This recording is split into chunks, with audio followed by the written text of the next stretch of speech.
Clevin concealed his identity and arrived at the prison. This prison housed the most dangerous and vicious criminals. In order to get close to the gang boss, Clevin decided to seize the gang's gym equipment. At that moment, the gang leader's men spotted him, threatened Clevin to teach him a lesson. Clevin was then taken to the gang boss's room. It was clear that even the prison guards had to follow the gang bosses. The gang leader had an arrogant demeanor, but curiosity should never be too strong. Kraven.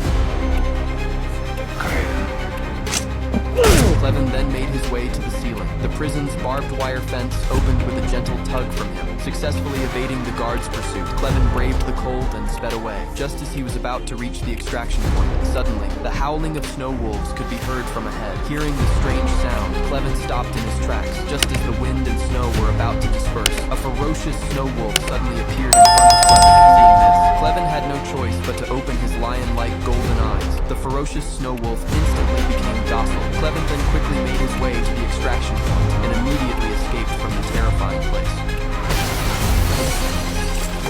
What's up, motherfucker?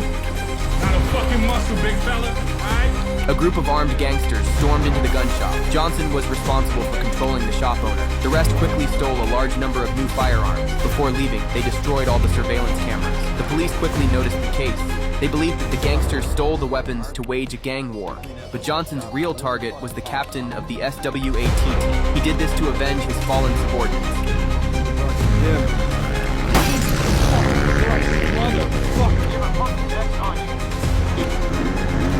Although Robert was an excellent marksman, the number of enemies was simply too overwhelming. By the time Mike arrived at the scene, he had already been beaten to a pulp.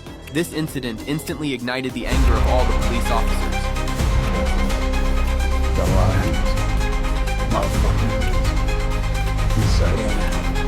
In fact, Mike had known the identity of the murderer long ago but couldn't reveal it. If the police and gangsters engaged in combat, the entire city would descend into chaos. To maintain stability, Mike could only temporarily divert the police's attention, but another group of gangsters had set their sights on him.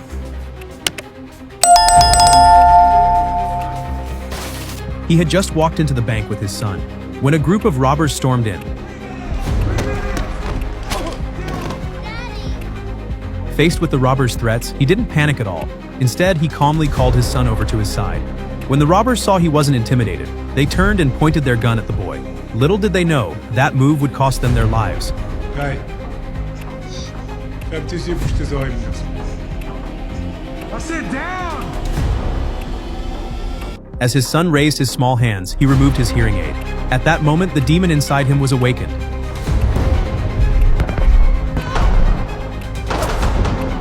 When the gunfire finally ceased, the man stood before his son, completely unharmed.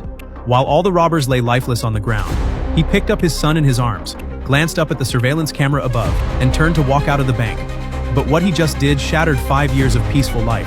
The moment it happened, Tom, the head of a CIA Black Ops unit, was immediately informed. The moment he saw the footage, he finally understood why 2 of his agents had betrayed him. It turned out they had a child. But it all started 8 years ago. Under top-secret orders from the CIA, Tom formed a special task force, codenamed Phantom. The unit specialized in covert missions. Carl and Mary were the top operatives in the group, and they served as Phantom's joint commanders. But the two fell in love in secret, and even had a son together. To keep living a peaceful life, they decided to leave the organization and live the rest of their lives under new identities. However, Carl suffered hearing damage during a mission, and had to wear a hearing aid for life. So Mary took responsibility for protecting the family. She knew Tom's personality well. He would never stop hunting them. So Mary eliminated every one of Tom's men who got close to Carl or their son, killing the threat before it could grow. 5 years passed in the blink of an eye.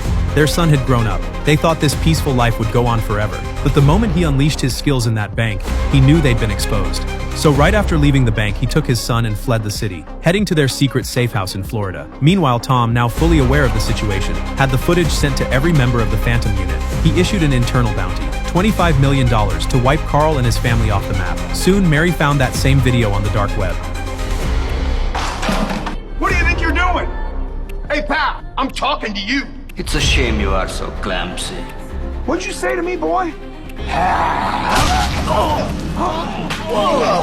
Jack crashed into Tom on purpose, looking for a fight. His cellmate hinted he shouldn't start trouble, cause Jack was in with the warden, but Tom wasn't having it. He stomped on the prison bully's breakfast. Seeing that, Jack's lackey came over too. I'm gonna huff, and I'm gonna puff, and I'm gonna knock your block off.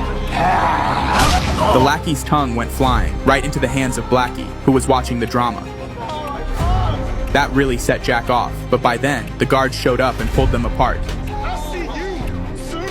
I'll be looking for you. The cellmate told Tom the bully was a real hard case, and he had the warden backing him up. He told Tom to watch his back today. After eating, Jack got more and more worked up. He turned around and charged at Tom. They were about to throw down. Just then, the warden arrived too. Hey, boy! I'm the king of Cell Block 13! If you show some serious skill, you may have a future.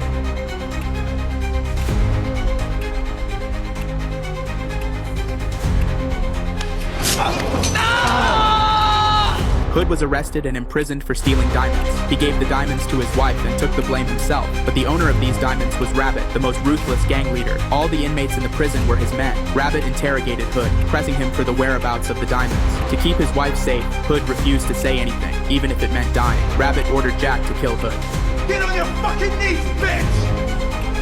Hood took the opportunity to attack Jack, then used a barbell to end Jack's life. Jack's men trembled all over with fear. Hood became the new leader in the prison. 10 years later, Hood was released from prison after serving his sentence. He arrived joyfully at the town where his wife was in hiding, but Anna had married another man. Their 2 children were already 10 years old. Hood stared at Anna in disbelief. He wanted to get back his share of the diamonds, but Anna refused him. She even warned Hood to stay away from her family. Hood still deeply loved Anna. He had intended to leave quietly. By chance, he came across a conflict between 2 groups. One of the men killed was the incoming sheriff, who had just arrived in town to take office. None of the local police had met him, so Hood picked up his credentials and service weapon.